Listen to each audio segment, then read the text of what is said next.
यह कहानी मेरी है। मेरा नाम रिंकू है और मैं ज्यादा पढ़ा लिखा नहीं हूँ, मगर मुझे खुद का कुछ करना था तो मैं एक छोटे से ढाबे पे काम किया करता था। कुछ महीने काम करके मैंने कुछ पैसे जमा कर लिए और उन पैसे से मैंने सिलाई सीखी, जिसमें मुझे 6 महीने हो गए थे।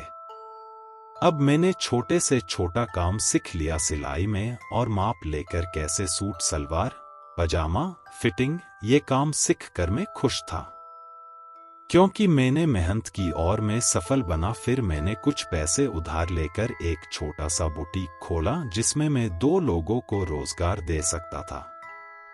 तो मैंने 4 मशीनें खरीदे इस्तेमाल किए हुए, जिससे कि मुझे वो आधी दाम पर मिल गए। 4 मशीन में से एक मशीन बहुत ज्यादा गंदा था, पर मैंने ले लिया, वो सस्ते में मिल रहा था। और मैंने साफ सफाई करके काफी अच्छी सजावट की, और 1 हफ्ते तक मेरे पास ज्यादा लोग नहीं आते थे, क्योंकि नया दुकान देखकर सब यही सोचते हैं नई दुकान है, गलती तो करेगा। जैसे एक इंजीनियर को पहले ट्रेनिंग दी जाती है ताकि वो एक्सपीरियंस हो सके, पर कोई बात नहीं।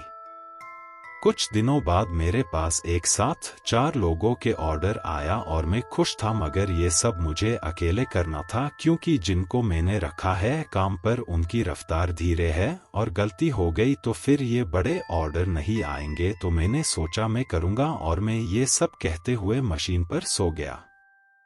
और सुबह उठा तो मुझे लगा ये सब मैंने कर दिया, और मुझे यकीन नहीं हो रहा था। और इसके बाद मेरे पास ऑर्डर आने लगे, क्योंकि मैंने अपना काम समय से पहले कर लिया और उन्होंने अपने दोस्तों को बताया। अब मेरे पास बहुत सारे ऑर्डर आने लगे और मैं खुश हूँ।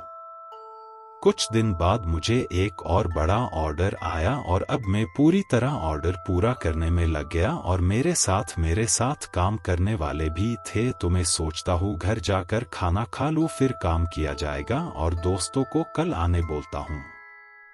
और जैसे ही मैं आता हूँ मैं देखता हूँ कि मेरी सिलाई मशीन अपने आप चल रही है और छट छट काम खत्म कर रही है। मैं भागता हूँ, पर मैं सोचता हूँ ये तो अच्छी बात है, मेरा सारा काम बहुत जल्दी हो जाएगा। अब वो सिलाई मशीन की चुड़ैल आती है और रिंकू मुझे कहती है, चुड़ैल ये सिलाई मशीन मेरा है और इस पे मैं काम करती थी, मगर अब तुम चाहते हो तो चली जाऊंगी। रिंकू, नहीं नहीं, तुम ये मशीन चला सकती, मेरी तरफ से इजाजत है, मगर तुम्हें सारे ऑर्डर टाइम से पूरा करना होगा। चुड़ैल, ठीक है, मगर मुझे कुछ चाहिए इसके बदले। रिंकू, क्या? चुड़ैल, मुझे जानवर का मांस बहुत अच्छा लगता है, तुम्हें हर दिन मेरे लिए लाना होगा। रिंकू, ठीक है, मैं लाऊंगा। अब मैं खुश था, मगर ये खुशी ज्यादा दिन नहीं थी।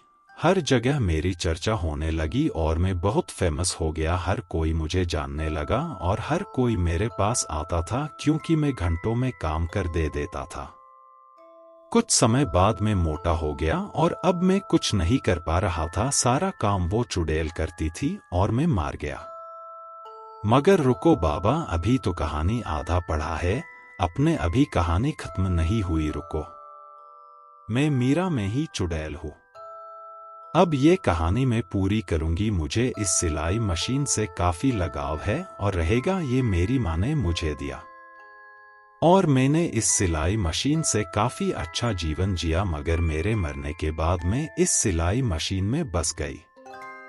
रिंकू, उससे मैंने ही मारा। हम दोनों ने तय किया था वो मुझे मांस ला कर देगा और मैं उसका सिलाई का काम करूंगी, मगर वो धीरे धीरे मोटा हो गया और अलसी वो मांस नहीं देता था। तो मैंने हफ्तों तक अपनी प्यास रोककर उससे खत्म कर दिया और खा गई। ऐसे ही मैंने 3 लोगों को और मार डाला। वो लोग जीवन में थोड़ी मेहनत करके सोचते हैं सारा काम हो गया, और अभी ये शुरुआत है। मुझे आलसी लोग बिल्कुल अच्छे नहीं लगते, जैसे उनका काम कोई हमारी तरह चुड़ैल आकर पूरा करेगा। अब कहीं और जा रही हूँ जो मेहनती हो। मॉरल ऑफ द स्टोरीज, अगर रिंकू इस चुड़ैल पर निर्भर नहीं रहता तो आज जिंदा होता। इसी तरह हम सब किसी न किसी पर निर्भर रहते हैं। अपने आप पर भरोसा रखो, कुछ ना कुछ जरूर करोगे आप। धन्यवाद। शेयर कर दो भाई, इससे बहुत मेहनत लगी है। दोस्तों ऐसे ही वीडियो देखने के लिए हमारे चैनल को लाइक शेयर एंड सब्सक्राइब करना ना भूलें।